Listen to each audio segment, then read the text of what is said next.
Welcome to Dornsife Dialogues. Though we are finally approaching some form of normal following the pandemic, what normal means has shifted for many of us. For example, many of us have experienced some form of permanent shift to a remote work environment, and we've only begun to see how going remote is going to affect society.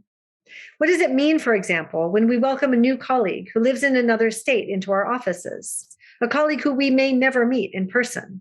What changes will we need to make in our energy policy when there are fewer cars on the road, but twice as many people cranking up the air conditioning at home? What does the flexibility of remote work mean for new graduates and for new parents? We have a terrific panel joining us today that will explore the opportunities and potential pitfalls of a society that has made a sudden shift in the way we interact, one where an online presence has become a fundamental part of our being in the world. Our moderator is Kyla Thomas, a sociologist at the USC Dornsife Center for Economic and Social Research. Among her many research interests, Kyla explores the sociology of culture, social stratification, economic sociology, and experimental methods. Her work focuses on the cultural mechanisms through which social and economic inequalities are reproduced in institutions like the US labor market. She is also the director of the LA Barometer, a quarterly survey designed to track social and economic conditions in LA County. So without further ado, I'll turn the program over to Kyla, who will introduce our guests. Thank you all again for tuning in and enjoy the program. Well, thanks so much for that introduction, Dean Miller. And thanks everyone watching for joining us today for what I think is a pretty timely and personally relevant conversation about the present and future of remote work in the US. I'm joined today by my colleague, Matt Kahn. Matt is the USC Dornsife Provost Professor of Economics and Spatial Sciences, and he is the author of a new book entitled Going Remote: How the Flexible Work Economy Can Improve Our Lives and Our Cities. And this book title might sound familiar because it inspired the title of today's panel. Matt and I are lucky to be joined by Kim Parker. Kim is the Director of Social Trends Research at Pew Research Center, and she is the co-author of a recently published Pew Research report titled COVID-19 Pandemic Continues to Reshape Work in America. So Kim, I wanted to start with you to lay the groundwork for this discussion because you recently conducted a national survey to assess just how many people are still working remotely, most of the time or all of the time, and what their experiences of remote work have been. So first, can you just tell us a little bit about your survey? How did you conduct the survey? Who did you talk to? And what are the topics that you covered in the survey? Sure. Thanks, Kyla. Really happy to talk about the work that we've done on this. We were very interested in the Pew Research Center about how the COVID-19 pandemic was reshaping life in America across a variety of realms. And one of the areas that I study is the workplace. So we actually had done two big looks at this with our surveys. We did a survey in October of 2020. So when workers had kind of settled into telework after that dramatic transition that many of us experienced in the spring of 2020, to see how they were adapting, what sorts of challenges they were facing, and what they were thinking about the future. And then we were also very curious how work was going for people who didn't have the opportunity to work remotely. So those are some of the things we looked at in the first study. And then we did a study just in January of this year, as we knew people were starting to transition back to the office, to see how that was going for workers, how many were still working from home, why they were making those types of choices. And both of those surveys are based on large nationally representative samples in the neighborhood of about 10,000 adults. They were conducted online. So, really good, robust, and highly reliable data.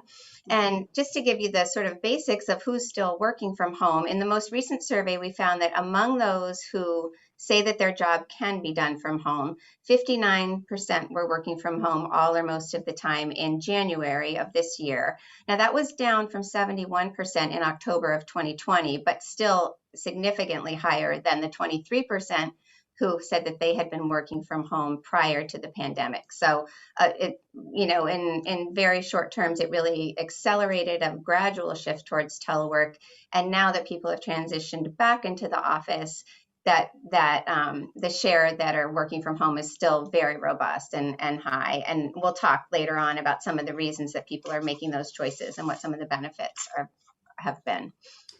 Yeah, so can you tell us a little bit about why people are choosing to work from home? I know that you asked about these reasons, and also how has that, changed since the start of the pandemic? Have people's reasons for working from home changed? Yeah, so in that January survey that I mentioned, we found that the impetus for working from home really had shifted significantly from, late 2020. So this time, the majority of workers, over 60% who were working from home, said that they were choosing not to go into their workplace rather than telling us that their workplace wasn't available to them. And when we had asked that question in October 2020, it had been just the reverse. So the majority of folks who were working from home back then were saying that it was mainly because they didn't have access to their workplace or their workplace was closed.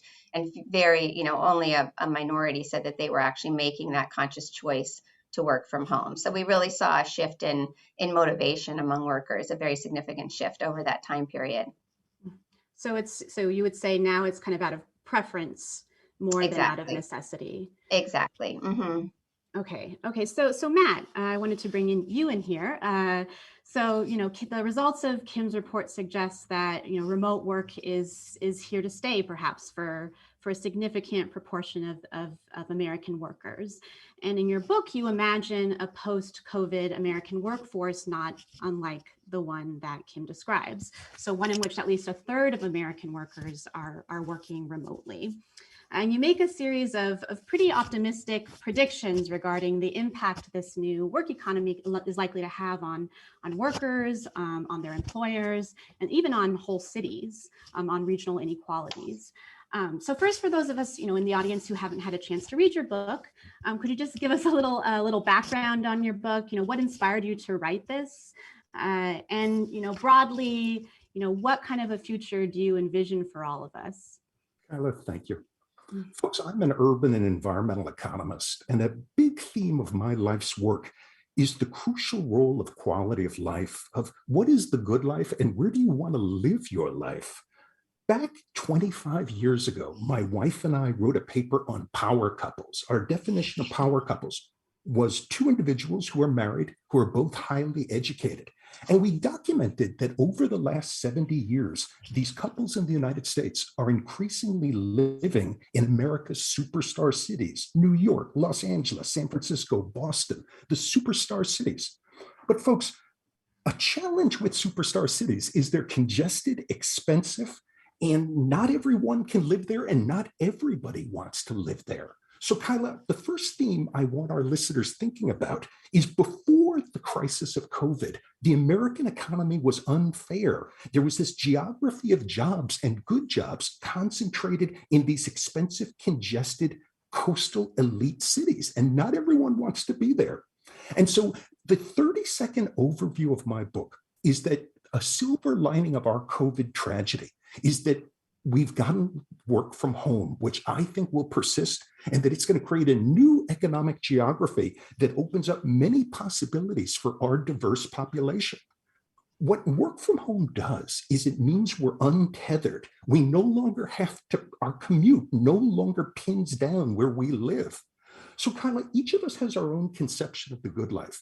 And when we can now live where we want to live, rather than live where it gives us a short commute, we can seek out our own conception of the good life. If you have an aging mother in Arizona, if your close friends are in Baltimore, if you have a passion to ski or surf or to be in Sidonia for those new age rocks, all these different concepts of the good life now become possible. And Kyla, I argue, perhaps optimistically, and I'm an endless Trojan optimist, that this will improve our mental health and reduce our stress. And so my book is set in the future. We've now seen work from home in the midst of COVID. We haven't experienced yet work from home without COVID or with COVID subsiding, fingers crossed. And that's my book, a preview of our future and the new economic geography of opportunity no longer being so concentrated in superstar cities.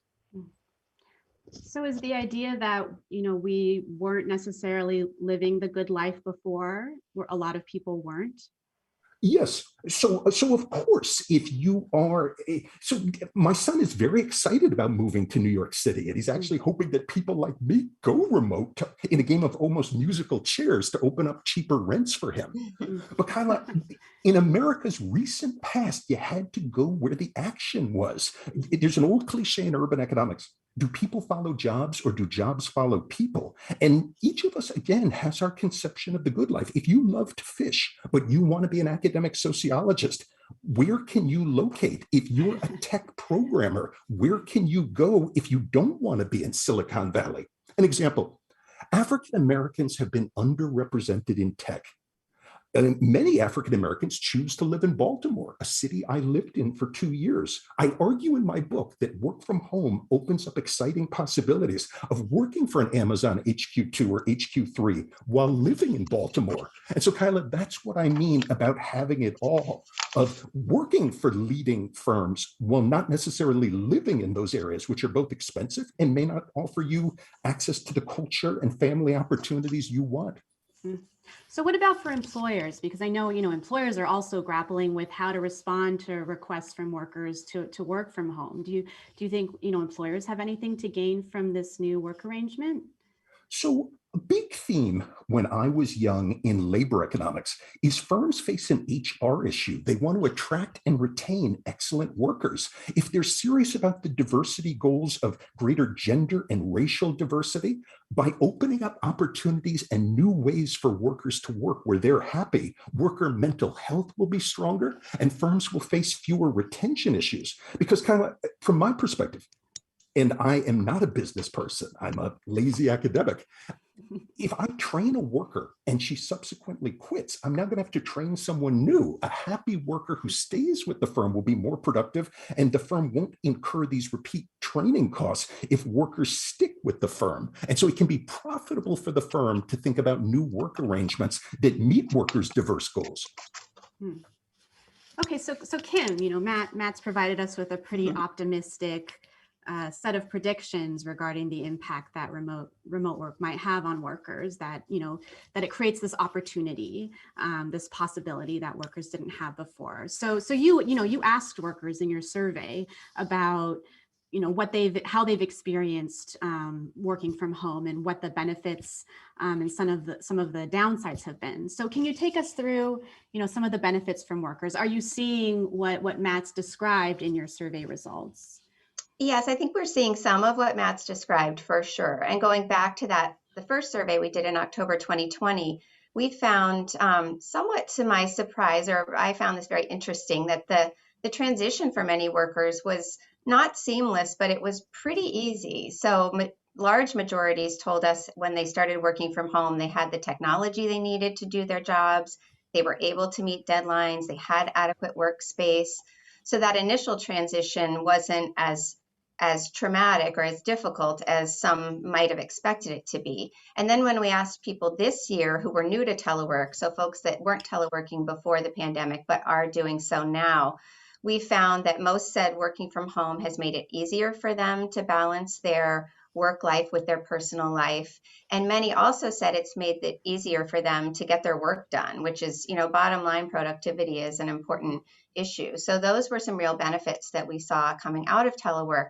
I do think it's really important to point out, though, in terms of thinking about the future of work, that most American workers don't have the option right now of working from home. They don't have jobs that can be done from home. 60%, according to our survey, don't have teleworkable jobs. So for those folks, some of these benefits that we're talking about are not really benefits for them at all. Right. They're not experiencing those things. Right. So that we're talking about a minority of workers, essentially, who are experiencing these upsides. Oh, but Kyla, can I jump in there? Because I agree with Kim, but as an endless optimist, 2 points. One is wherever these work from home workers cluster. So say that it's a Bozeman, Montana, say that it's in a ski area. This will create new service sector jobs, dentist jobs, construction, service sector jobs in those areas in a cheaper place than in our superstar cities, thus with lower rents. And those non-work from home eligible workers can pursue their leisure opportunities there. So economists call this the local multiplier effect. I realize that's a bit of a mouthful, but where successful work from home workers go creates a local service economy. Point number two, if work from home continues to be a privilege of the more educated, this creates a mandate for us to raise our game in our public school system to do a better job of education. So economists are endlessly optimistic. An old 56-year-old like me, it's hard to retrain me, but there's always a next generation. And if work from home is a desirable trade of work, it creates an imperative for us to do a better job in our educational system such that this can be more accessible for the children. And so economists are always thinking through these dynamic incentives. And so, yes, work from home is elitist, but I don't think it will be to the same extent going forward because it creates an imperative to improve our educational system. If we don't improve our educational system, many work from home jobs could move to the Philippines and be offshored. We're going to face greater global competition to keep these jobs in the United States if our workers don't compete well per dollar paid. So Matt, just in response to that makes me curious. So, say there's this incentive to educate workers and, provide them with the skills they need to access the remote work economy. Do you anticipate that, the number of remote jobs expanding? Does that workforce grow in the US? How much can it grow? I mean, there are certain jobs that have to be in person, right? That we need certain people to there's certain, kind of customer service. I mean, there's certain jobs that need to be in person. So how do you envision the workforce accommodating, this growing group of skilled workers, or does it have to be, exclusive? I mean, to a certain point, right? I love your question. I talk in the book about Upwork. So suppose that Matthew's in construction and I work a construction job 6 hours a day, and at night I moonlight on the Upwork platform doing some internet gig. And so, Kyla, I love your question. You've stumped the old professor, but my intuition tells me there's going to be a little bit of a gig economy where guys like me could do some construction if I could get stronger, and then at night be part of this internet economy. And so I think we're going to see all sorts of mixing and matching there because what we don't know, so Uber is a two-sided platform matching drivers and riders. What we don't know is, as people realize they can hire work from home workers for different tasks, what will they outsource on the platform? And so I love your question, and I think we need new nerdy work on that. Right, because the gig economy, I mean, it creates opportunity, but also there are a lot of downsides. I mean, it can, workers can get exploited and not get certain benefits. And so it just creates new challenges as well. So Kim, actually, can you just kind of walk us through some of the downsides? I mean, so we've just kind of talked about potentially some of the downsides of the rise of remote work, but you asked workers what they're experiencing as the downside. So, yeah, they're able to balance their, greater work-life balance, but at what cost? Yeah, so there were definitely some downsides. And early on, we saw that, while the transition to telework was smooth for many, there were pockets of frustration and difficulty for certain groups of workers. One was parents with young children, and some of that has eased certainly since, schools and daycares have opened up, but it's created a level of sort of chaos and interruption in the house that makes it difficult for parents to get their work done. And we had half of parents in that October 2020 survey saying it was hard for them to get their work done without interruptions. That was much higher than the share for non-parents. And then younger workers also were telling us that they found it more difficult. They found it difficult to feel motivated to do their work.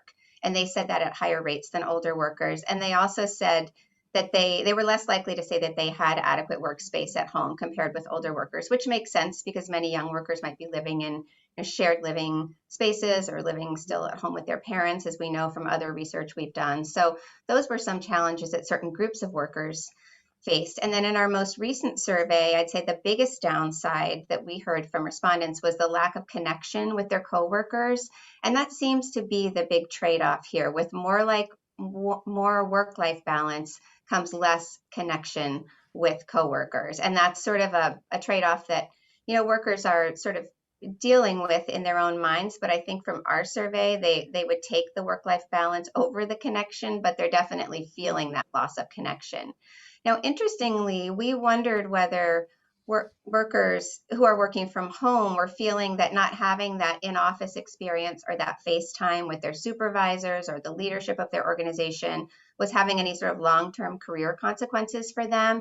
And we found that that was really not the case. Only 13% of our respondents who were working from home said that had made it harder for them to advance in their job. 14% said it had made it easier, and the vast majority, 72%, said it hadn't made any difference at all.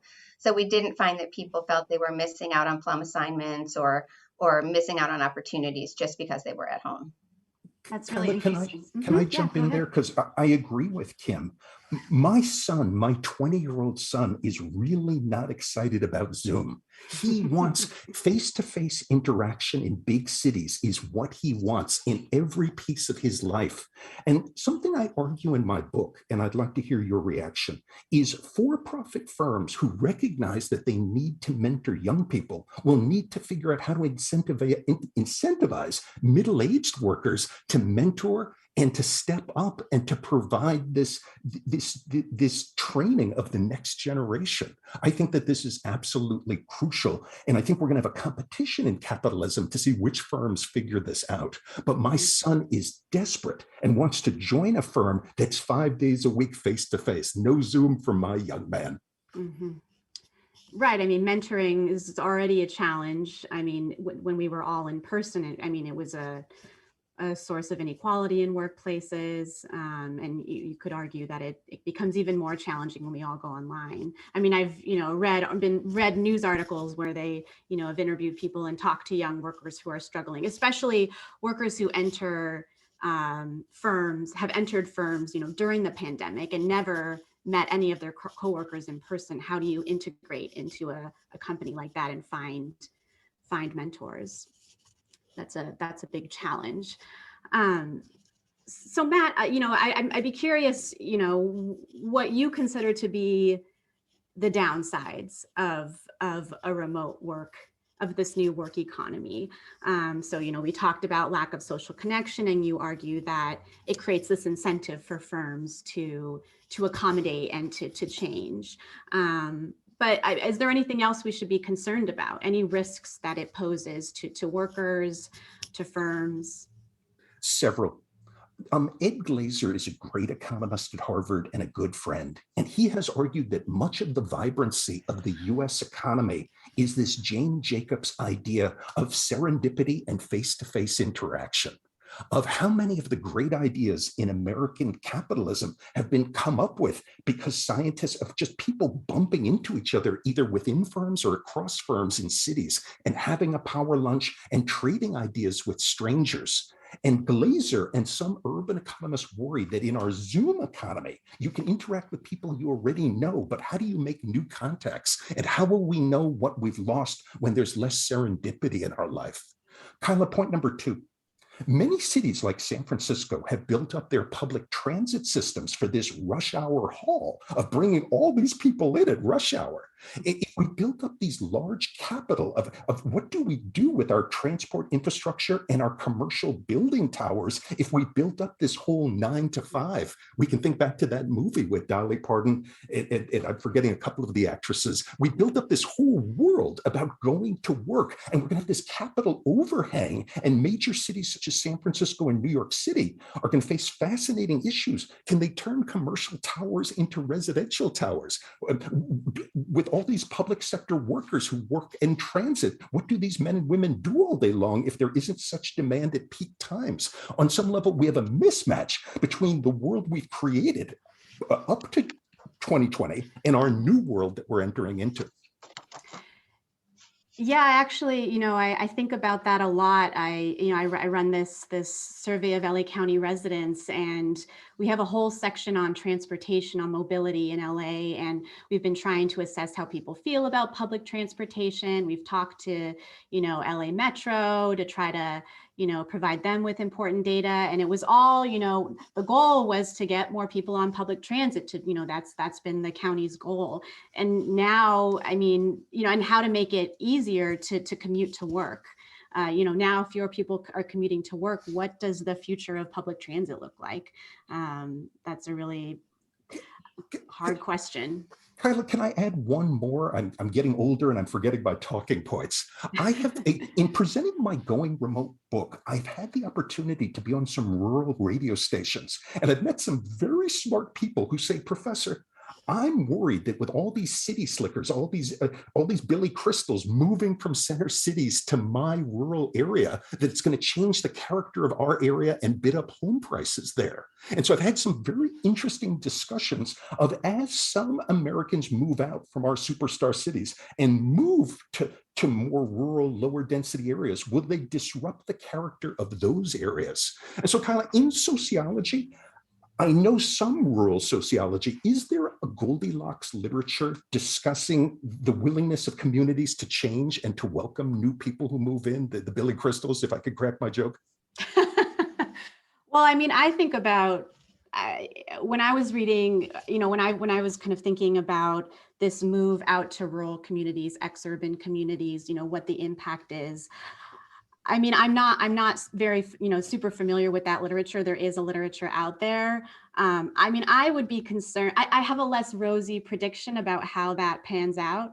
I don't assume kind of immediate integration and kind of welcoming. If anything, I kind of anticipate segregation and worry about that, and worry about these rural communities just becoming new sites for economic inequality and kind of hoarding of opportunities and resources. So that's kind of my pessimistic sociological prediction. And you're right that the very smart radio listeners debated this with me. I gently pushed back and argued that their tax base would go up, the community would get younger, and there would be new blood. But we debated whether this was good or bad in a respectful way.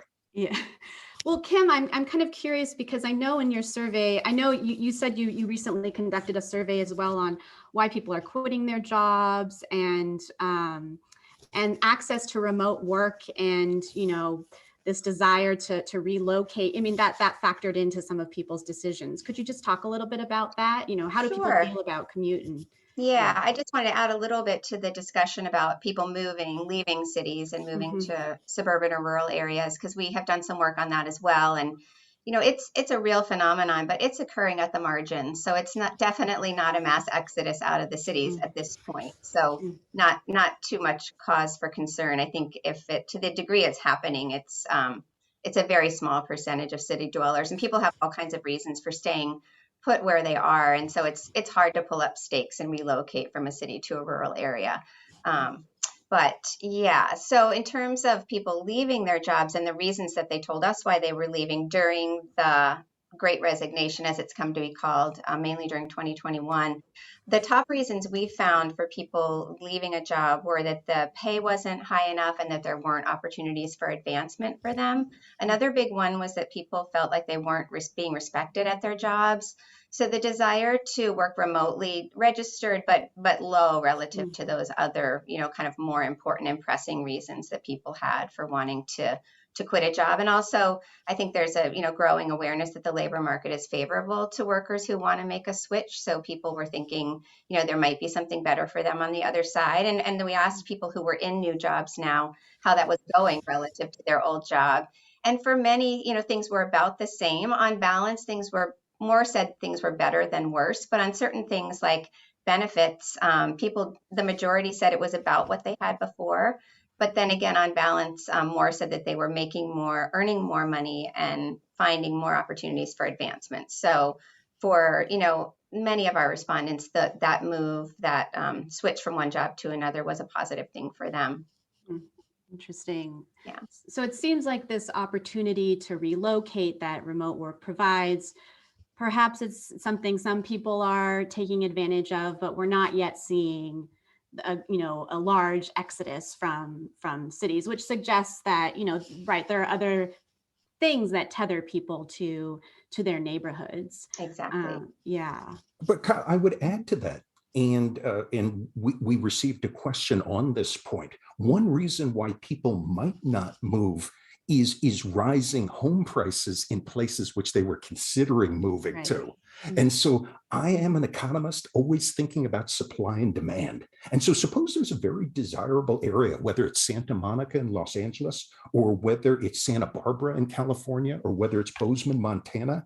If local people engage in NIMBYism and don't allow more housing to be built, if you don't build much housing in a place that's paradise, that's going to lead to really high home prices, and that's going to choke off people moving to those places. And so I have recently gotten a paper conditionally accepted at a journal where we document that in desirable areas where work from home workers are considering moving to, we're seeing home prices rising in those areas because, again, rising demand and this NIMBYism in modern America of not building housing in places where people want to live. And so these two forces, I realize nobody wants an economics lecture, but these two forces of limited supply and rising demand lead to rising home prices in desirable areas where work from home workers want to cluster. And this chokes off their migration. Interesting. So is it, I mean, would you say that it's, is it concern about affordability or the cost of living in cities that's driving that, or is the idea that that's kind of the primary cause, and then maybe remote work marginally creates adds to it? I mean, like, do you really expect remote work to be the thing that drives people into these communities, or is it really costs in those communities, in cities? I think it's both, but so much of America is zoned for single family housing. And so, Kyla, my experiment, and I realize that I have no power outside of my own household, would be if the United States simultaneously changed our land use zoning such that we upzoned in areas where people want to live. And with the rise of work from home, I think there'd be a synergistic effect that more people, Kim would find more people moving to these quality of life opportunities if they're work from home eligible, and we build more housing in those areas. And so it's the synergies between these two that sort of necessary and sufficient conditions. Okay, so I mean, so I think it's, we've talked a lot about how remote workers might benefit from this opportunity that they have. But Kim, as you pointed out, most people don't have the option to even work from home. Can you tell us a little bit more about who these people are? And how do they differ from, people who have the option to work from home? Mm-hmm. Sure. So who can and cannot work from home varies a great deal by demographics. Workers with higher levels of income and education are the most likely to say their job can be done from home.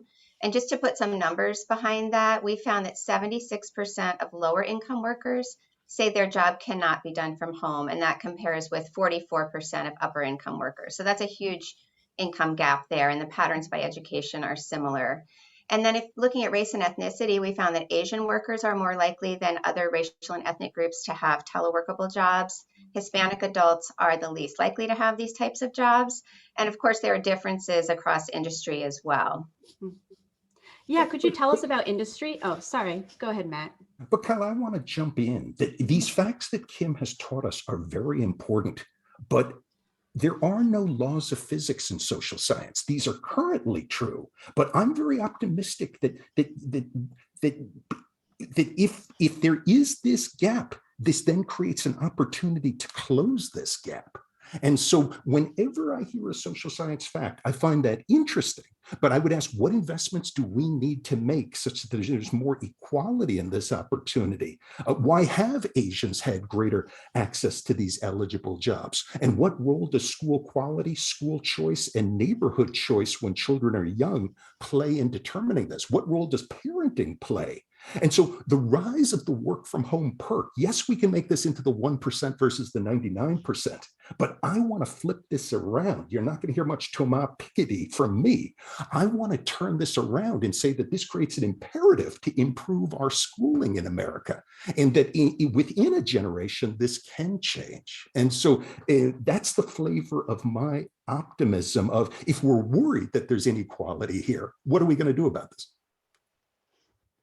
Interesting. And do you think schooling is the main is the main problem? So short answer, yes. I come from a University of Chicago, that I'm a university professor at USC. I've devoted my life to educating young people. I am a fan of Jim Heckman, the Nobel laureate's work on dynamic complementarity. To create a person with the potential to be a productive work from home worker, that child needs to get off to a good start, good parenting, attending good preschool, attending good schools, of just sort of this pyramid of success. And that this work from home perk doesn't have to be something special, making the 1% and Elon Musk ever richer. This can be more democratic as we hold this out as an opportunity if you acquire a certain set of skills. And this creates an imperative for urban public schools like those I saw in Baltimore to do a better job educating young people. Well, I mean, Kim, where are just curious to hear about the industries where you are seeing these, disparities, because that's, an important place to start. Right, right. And it's not surprising to see that, in our data and other data, in banking and finance, in jobs in the information economy, those jobs tend to be jobs that can be done remotely, service sector jobs, jobs in the hospitality industry, not so much. Healthcare and education or other jobs where, there needs to be in-person interaction and you need to be present in the workplace. And that makes me wonder, and I don't necessarily have data to speak to this, but this came up earlier with Matt as well, like thinking about things that could potentially transition to a more of an online space where people could do the work remotely, like say education or more and more healthcare being done remotely. The data the jury's still out and the data's not in on how important that in-person interaction really is to the intrinsic value that you get out of certain types of jobs, and that the customer, the client, the student gets out of, interacting with those types of professionals. So I think, I wouldn't want to see too many jobs and professions shift to an online platform just so workers could be remote, because we don't know yet what could be lost in the process. Right. So there's a balance here. There's what workers want, and then there's what customers need, what people who use these services need. Exactly. And we have to take both of those into account. Yeah, I think that's an important point. I have a question here from Jill. She asks, does remote work offer greater benefits to either men or women? So you talked about childcare responsibilities and how that factors in. Do you see any other kind of gender difference? Yeah, it's interesting. We definitely saw early on in the pandemic, when there was a lot of childcare going on in the home, that women were much more likely, mothers were much more likely than fathers to say that they were multitasking, providing childcare while working. There was a big gender gap there. And women were also more likely to say that they felt they couldn't give 100% to their jobs. These were all women who were working remotely, and most likely also juggling childcare responsibilities.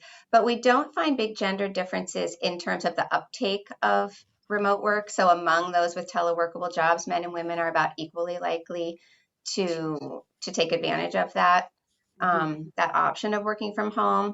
We do find that women have been more concerned throughout the pandemic about exposure to the virus and not necessarily wanting to go into the workplace.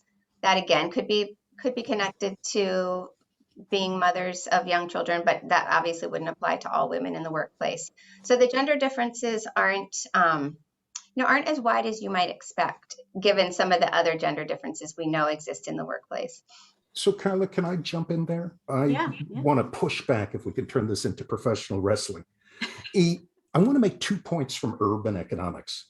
In my book, I discuss 2 issues. There are many people in the suburbs, often women with young children. Of course, I understand that men can be home with young children. Such individuals with young children, if they're in the suburbs and the jobs are in the center city, they're unlikely to be working, as they would only want to work 4 or 5 hours while the children are very young. I argue in my book that because of the fixed costs of commuting, if I can use some economics ideas, that the rise from work from home is going to increase stay-at-home parents' labor force participation, as they can now work part-time. Kyla, now let me say something more controversial.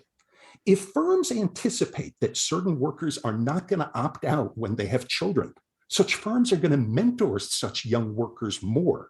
Do you know, and I talk in my book about this study from the University of Chicago, that when men and women finish the University of Chicago's business school, they have the same earnings upon graduation from the MBA program. 12 years out, there is a large divergence between the average man with an MBA from the Booth School and the average woman with an MBA from the Booth School. This is an apples to apples comparison, but the authors argue that because on average more women opt out that this of the workforce, and these are all Chicago MBAs, high IQ, high ambition, all with the same training, that this gender gap opens up because of differential choices over fertility and who's staying at home. I argue in my book, optimistically as usual, that work from home, the option to work from home is going to change this dynamic, and that we're going to have fewer women, I predict, opting out of the workforce going forward. Firms like in major investment houses are going to anticipate this. Law firms are going to anticipate this and will mentor such individuals more. And this will create, the gender gap will actually vanish in my prediction. So Kyla, I hope we come back in 10 years and you can buy me a vegan hamburger to celebrate my victory here. I'd be willing I hope to so too. I hope so too. Go ahead. I was just going to say, I think that's such an interesting thought and theory, Matt. And we have been watching the, labor participation rate for mothers has really leveled off, as you know, in recent decades. There hasn't been a lot of movement up, and I think there is a chance that this work from home option could very well result in what you're describing, is making it more palatable for women to be able to continue on their career trajectory while they're raising children. But I think that we'll have to wait and see what the future holds in that regard. And I should point out that my very wise mother always says to me, Matthew, no magical thinking. And so on each of my projects, I debate my lawyer mother about my optimistic points, but I hope some optimism is allowed in 2022. Well, I'll offer my pessimistic perspective, or I'll pose this to both of you. I'm more concerned. I agree that it creates this opportunity for women to participate in the labor market, women who might otherwise have opted out. My concern is tracking. How does remote work not just become a mommy track where employer that women stay in the firm, but they're working from home, they're given less responsibilities, fewer opportunities, they don't even realize what they're missing out on. Why should we expect firms to mentor them more, to accommodate them, when we've already seen, there's a gender pay gap, we see gender and racial disparities and who gets promotions. History has shown that firms are not always so responsive to inequalities in the workplace. So why should we expect them to be so accommodating now? I love this question. A brief answer, and then I want to hear Kim's thoughts. In an economy where women are being discriminated against, there is an arbitrage opportunity for female CEOs to step in and create new firms. And so if there's competition and entry in the product market, there would be opportunities for female CEOs to enter and to build teams along gender lines if there's a group who's systematically being discriminated against. And so this is another optimistic line that when there is active discrimination, this actually creates an arbitrage opportunity for those who don't discriminate if they're able to enter the market. But Kyla's point is a very important point that needs to be studied on a case-by-case basis. And I'd love to write a paper on that, she's absolutely correct. Yeah, I think you really are optimistic, Matt. You've really lifted my spirits today. Yeah, I'm a consistent thinker. But yeah, I think Kyla, you make such an important point, and I think it's going to depend in part on how once the pandemic is behind us, hopefully, how organizations, and it's probably going to vary from one organization to another, how they make remote work a part of the work culture, and how leaders model that. And, if men are going into the office all the time and women are not, you're right, that could definitely open up, all kinds of inequalities and loss of opportunity So I think that's going to have to be top of mind for leaders and managers going forward, and definitely something that we'll want to track and ask about. I do appreciate your optimism, though, Matt. I mean, it's been an adjustment for me to think about kind of the opportunities that that remote work brings to the table. And you make a good point that, you know, it's not predetermined what will happen. That, you know, a part of your optimism, it seems to be this hope that you know, firms will step in, that people will implement the practices and policies they need to in order to make remote work, you know, more accessible. Yes, you're a better reader of my work. You've read my work more closely than I have. Yes. Well, I wanted to, we have some questions from our audience members that I just wanted to, you know, to pose to you. So Carl asks, are workers willing to accept lower pay for the ability to work from home? Is that, you know, something that we've seen? I don't know if you've asked about this or looked at this in your survey work, Kim, and do you have any ideas about this, Matt? Yeah. Oh, I was just going to say, we haven't asked about that specifically. It's a really interesting question and something I would like to explore in one of our upcoming surveys. But I did mention earlier that when we asked people who voluntarily left jobs during 2021, the top reason was that they weren't being paid enough. So I think pay is top of mind for workers right now, especially with inflation and, as Matt alluded to, rising housing prices and all of that. So it may be on a case-by-case basis. People might be willing to take less money for the opportunity to be able to work remotely, but we haven't been able to delve into that specifically. Kyla, two thoughts, and I realize that we're in an extraordinary time right now.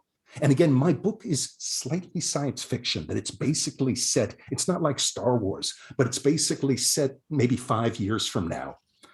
Kyla, point number one, labor economists note that the same high school graduate, you have to pay him more to be a coal miner than if he's sitting behind a desk. A point that labor economists have made is that nastier jobs require combat pay, a wage premium. And labor economists and urban economists have estimated these in many different contexts.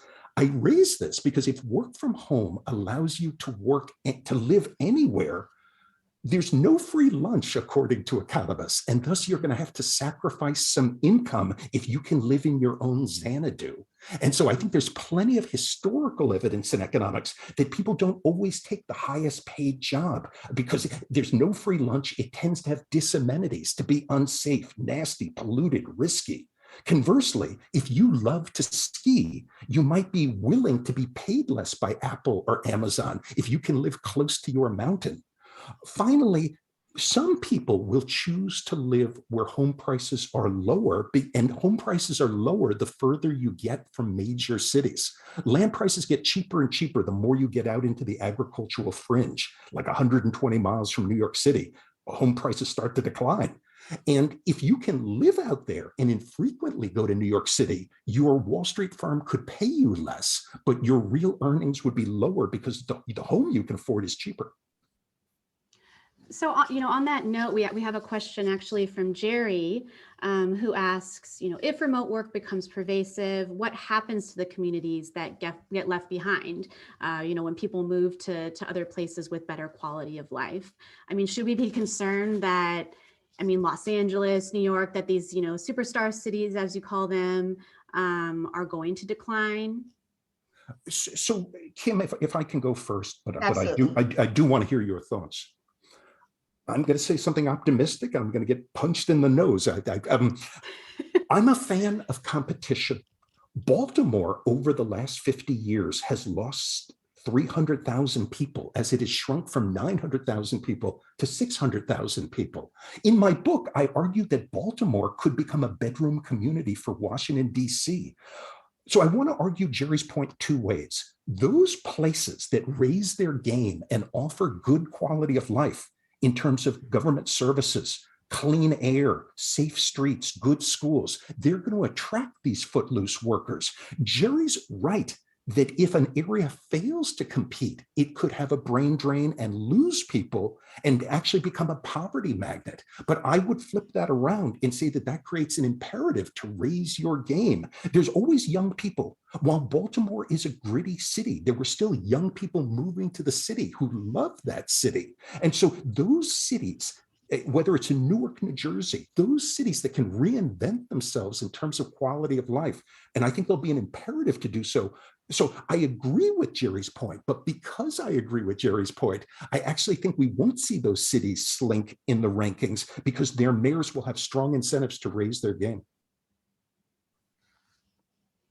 Yeah, I don't have too much to add to that. I was just thinking of some research that we did on what the kinds of things that people are looking for in their communities, and we did it pre-pandemic and post-pandemic, and that those things didn't really change, and they don't tend to change. People want a safe community. They want a place with good schools, a place that's a good place to raise children, and with a reasonable cost of living. So again, I just would point out that I think these things occur slowly. These trends occur slowly. So it's, we just kind of have to wait and see what happens to these cities and where the power centers move and what's left behind. It's going to be a while before we really see the full impact of all of this. Yeah, and Tim asks another question about what happens to certain kinds of jobs. So we talked about what happens to certain cities. What happens to service sector jobs? If remote work becomes more pervasive, will people lose interest in in-person work? Should we be concerned about a lack of supply of workers for certain kinds of jobs? I mean, is this something we should be concerned about? Kyla, one comment. America is aging. As our baby boomers retire, these men and women will choose where they're going to retire to, and that will create a demand for hotels and restaurants. American demographics can't be forgotten here, that we're going to have this huge set of senior citizens living a long life, and that this will help to pin down where the service sector flourishes. Tim raises a very interesting point about hotels.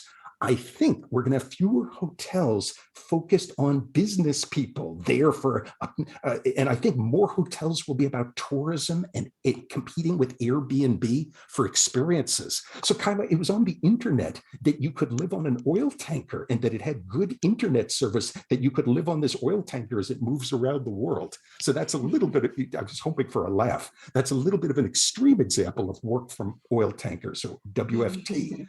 But of just those hotels in areas with great consumer cities, the owners of those hotels and workers can sleep better at night versus if it's a Wall Street hotel. I'm a little more pessimistic there. Yeah, I would just add to that. I think the demographic trends are super important. And as Matt pointed out, the aging of the population, fertility rates are down. Also, immigration is a big factor. We know immigration flows into the US have been lower in the wake, really going back to the Great Recession and in the 2000s. So those are factors too that will influence the availability of workers for those jobs. And we know that employers are really looking mightily to fill a lot of those service sector jobs now. So that's another really important trend to watch and an important question to raise. So, just to wrap things up in our final 5 minutes, we've talked about, the benefits of the rise of remote work, some of the downsides or potential risks of remote work. So where do we go from here? What can our employers, our communities do to help realize the potential gains and mitigate some of the risks? So Kim, I wanted to start with you. I mean, from what you see in your survey, where can people use support? What can we be doing for our workers?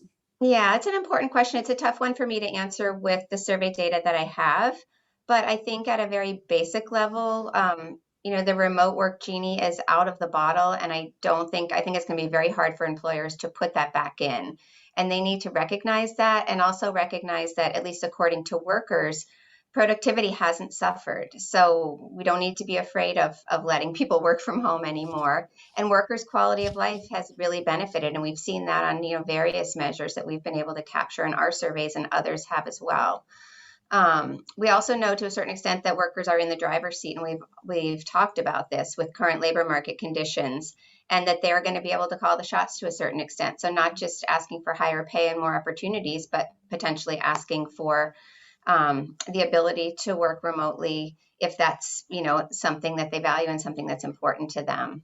So I think there's a lot for employers to consider going forward in terms of how to navigate all of these changes that have occurred very rapidly. I mean, what about you, Matt? I mean, what do you think are the kinds of policies and practices employers or communities should be implementing? Kyla, one intelligent thought is infrastructure.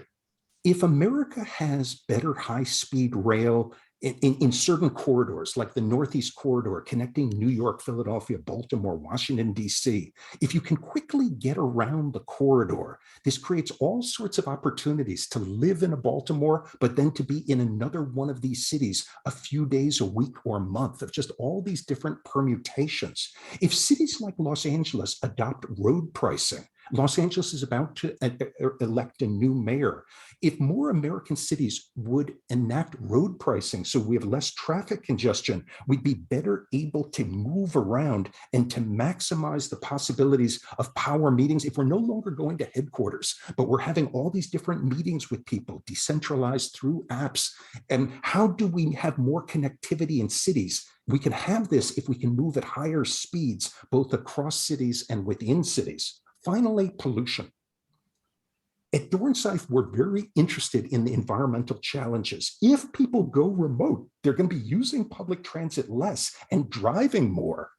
To address the climate change challenge of how we have this bundle of electric vehicles powered by green power. And I talk in my book about the possibilities of, if we live at lower density, if more of us live at lower density, the possibility of it being low carbon transportation if more of us have electric vehicles fueled by solar panels. And of course, government policy can play a role in accelerating this transition. I mean, I'm curious what you both think about a hybrid model, because that's, what a lot of employers are implementing right now and grappling with as well, what kind of model works. I mean, do you think that's the solution here? Kim, please. Yeah, we haven't. This is something that I definitely want to get into when we do our next look at work, because I think the hybrid, people will be more settled into it at this point. I know even in my own organization, we're still kind of feeling our way through it and trying to assess the benefits of it and the downsides. So it's something to explore. I mean, my instincts tell me that people will like that, but given how used to telework people have gotten, they might just prefer to do that exclusively. But again, it's something that we have to ask and find out about when we have our next big look at workers. I agree with Kim. Since I know that I don't know the answer to your question, the key is to experiment, for individuals to experiment with hybrid work or full-time remote work if they're privileged and have that opportunity, and for firms to use their big data to study their productivity under different configurations of work from home. Mm-hmm. And so, Kyla, I know this isn't Love Economics Day, but economists say there's no $20 bills on the ground, that capitalism's got to figure this out. So I know that I don't know the answer to your question, but for-profit firms have strong incentives to figure this out through experimentation.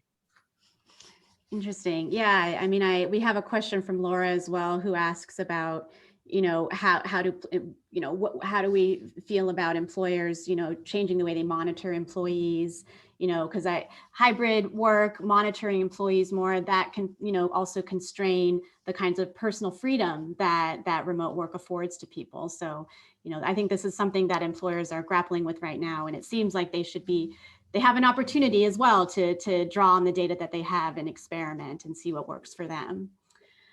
So on that note, we're at time. So thank you so much, Matt and Kim, for joining us for this discussion. It was really interesting and fun for me. I learned a lot. And thanks everyone for watching and sending in your questions. If you missed any portion of this discussion, or you want to share it with someone, the recording will be on the USC Dornsife YouTube channel by this Thursday. And you can also go to the Dornsife Dialogues webpage and find a link to it. So thank you. thank you for joining us, and I hope everybody has a great day. Thank you.